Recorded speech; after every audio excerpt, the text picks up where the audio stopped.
শ্রমিক এবং কর্মজীবী মানুষ, শুধু শ্রমিক না, শ্রমিকদের বাইরে শ্রমিকের একটা সংজ্ঞা আছে, আবার কর্মজীবীরও আলাদা একটা সংজ্ঞা আছে। এই সকল পর্যায়েরই মানুষ বিভিন্ন ক্ষেত্রে তারা নির্যাতিত এবং তাদের ন্যায্য অধিকার থেকে তারা বঞ্চিত। মিল, ফ্যাক্টরি, ইন্ডাস্ট্রি, বিভিন্ন জায়গায় যারা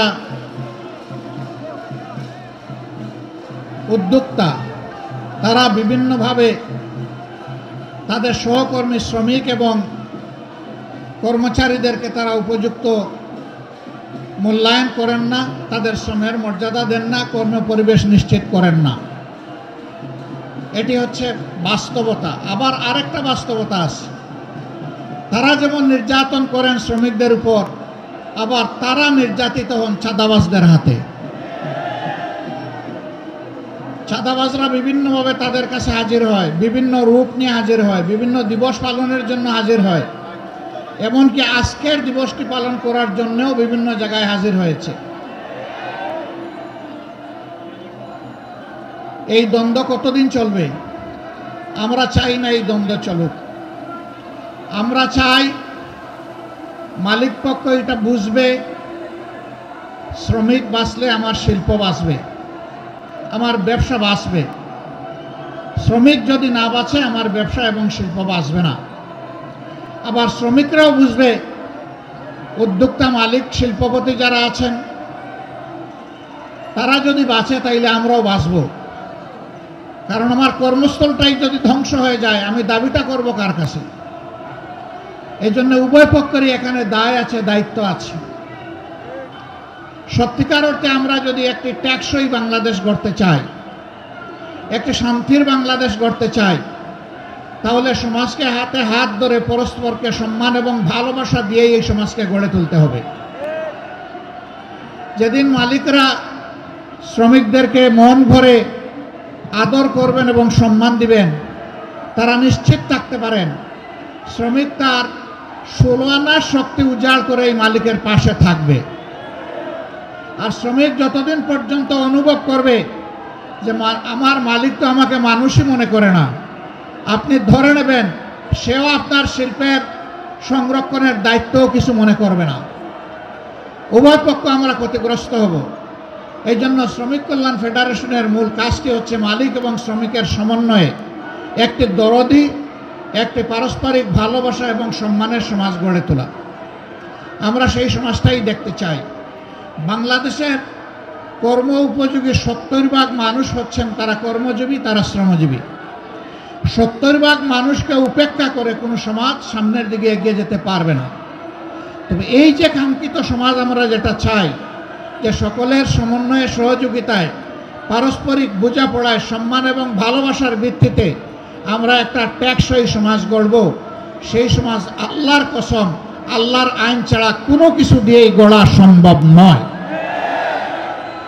এটা দুনিয়ার প্রমাণিত সত্য। 150 বছর আগের এই দিনকে আজকে আমরা গভীর শ্রদ্ধায় পালন করছি, কিন্তু এই দিন পালন তো আমাদের বন্ধ হচ্ছে না। শ্রমিকদের কোথাও কোথাও অথবা অধিকাংশ জায়গায় হয়তো 8 ঘন্টার কর্মঘণ্টা আছে, কিন্তু 8 ঘন্টায় তাদের হাতে যে স্যালারি, যে বেতন, যে ভাতা তুলে দেওয়া হয়, এ দিয়ে তার নুন আনতে পান্তাও ফুরায় না, এইটুকুও সারতে পারে না। তাই বাধ্য হয়ে এক জায়গায় করে 8 ঘন্টা কাজ, আরেক জায়গায় গিয়ে করে 8 ঘন্টা কাজ। সে তো মেশিন নয় রে ভাই, সে তো একটা মানুষ, তারও একটা শরীর আমার মতো আছে, তারও কাজের চাপে ক্লান্তি আসে, তারও বিশ্রামের প্রয়োজন হয়, তারও পরিবারকে সময় দিতে হয়, কিন্তু তাদের জীবনটা অনেকটা অমানবিক জীবন। আমরা এই অমানবিক জীবনের অবসান ঘটাতে চাই, এবং এই অমানবিক জীবনের অবসান তখনই ঘটবে যখন সত্যিকারে আমরা সবাই মিলে মানুষকে মানুষ হিসাবে গণ্য করব এবং সম্মান দেব। মিল, কারখানা, ফ্যাক্টরি, ইন্ডাস্ট্রিতে বেশিরভাগ জায়গায় ছোট্ট হলেও পুরুষদের জন্য এখন নামাজের ব্যবস্থা রাখা হয়, কিন্তু পুরুষদের পাশাপাশি এখন আমাদের নারীরাও কাজ করেন, মায়েরা, বোনেরা, কন্যারা কাজ করেন। তাদের জন্য ওই ধরনের নামাজের কোনো ব্যবস্থা রাখা হয় না। তারাও তো নামাজ পড়তে চায়। যারা নামাজ পড়তে চায় তাদেরকে আমি মালিক পক্ষের কাছে বিনীত অনুরোধ করব, মেহেরবানি করে তাদের ইবাদত পালনের আপনারা অংশীদার হন, এই সম্মানটুকু দেখান, তাদেরকে উপযুক্ত জায়গা তৈরি করে দিন। তারা যেন স্বাচ্ছন্দ্যে সেখানে গিয়ে ওয়াক্তের নামাজটা প্রশান্তির সাথে আদায় করতে পারে। জুপে নয়, করিডোরে নয়, ফাঁকের মধ্যে দাঁড়ায় নয়, বরঞ্চ নামাজের জায়গায় গিয়েই যেন তারা নামাজটা আদায় করতে পারে। সম্মানিত শ্রমজীবী ভাইয়েরা, এখানেও একটা বৈষম্য আমরা করেছি, এই জন্য মাপ চাই। অথচ এখনকার স্লোগান হচ্ছে বৈষম্য মুক্ত সমাজ চাই। বৈষম্যটা হলো আমরা স্টেজের উপরে বসা আছি, হোক এটা ট্রাকের উপরে, অসুবিধা নাই, আমরা একটু উঁচুতে, আপনারা সমতলে। আচ্ছা, এটাও মানলাম, হয়তো একে অন্যকে দেখার সুবিধা এই অ্যারেঞ্জমেন্ট করা হয়েছে, কিন্তু আপনাদের মুখটা সূর্যের দিকে আর আমাদের মুখটা ছায়ার দিকে। কষ্টটা আপনাদের বেশি হচ্ছে, দীর্ঘক্ষণ ধরে আপনারা বসে আছেন। এখানে হয়তো বা আয়োজকদের এর বাইরে কিছু করার ছিল না। এই অনিচ্ছাকৃত যে বৈষম্য, আশা করি আল্লাহ তাআলা আমাদেরকে ক্ষমা করবেন, আপনারাও ক্ষমা করে দেবেন। শ্রমিকদের প্রতি আমার একটু ভালোবাসার অন্যরকম অনুভূতি আছে। আমি বিশ্বাস করি, অন্তর থেকে বিশ্বাস করি, শ্রমিকরা রক্ত পানি করা, ঘাম জড়িয়ে যে অর্থ জোগাড় করে, এটা হালাল। সুতরাং তাদের গায়ের ঘামটা আমার কাছে আতরের মতো। আমি যখন কোথাও কোনো শ্রমিকের সংস্পর্শে যাই, কেউ কেউ তাদেরকে হাত মেলানো থেকে বিরত রাখতে চায়, আমি টান দিয়ে বলি, আসো ভাই, তোমার সাথে একটু বুক মিলাই, কারণ তোমার বুকের ঘামটা আমার জন্য আতর, সুগন্ধি, সৌভাগ্যের কারণ, তোমার রুচি হালাল। আল্লাহর হাবিব বলেছেন, ওই সমস্ত গরিব, দুঃখী, মেহনতি মানুষ সচ্ছল মানুষদের চাইতে 500 বছর আগে আল্লাহর জান্নাতে প্রবেশ করবে। আমি কেন তাদেরকে সম্মান করব না, কেন শ্রদ্ধা করব না, কেন ভালোবাসবো না? অবশ্যই আমাদেরকে ভালোবাসতে হবে। আজকের এই স্টেজটা মাশাআল্লাহ শ্রমিকদের দখলে। আমি তো আছি আপনাদের রুহানি সহকর্মী, কিন্তু একদম জিসমানি সহকর্মী হচ্ছেন সেক্রেটারি জেনারেল জামাতে ইসলামী। তিনি শ্রমিক কল্যাণ ফেডারেশনের কেন্দ্রীয় সভাপতি ছিলেন।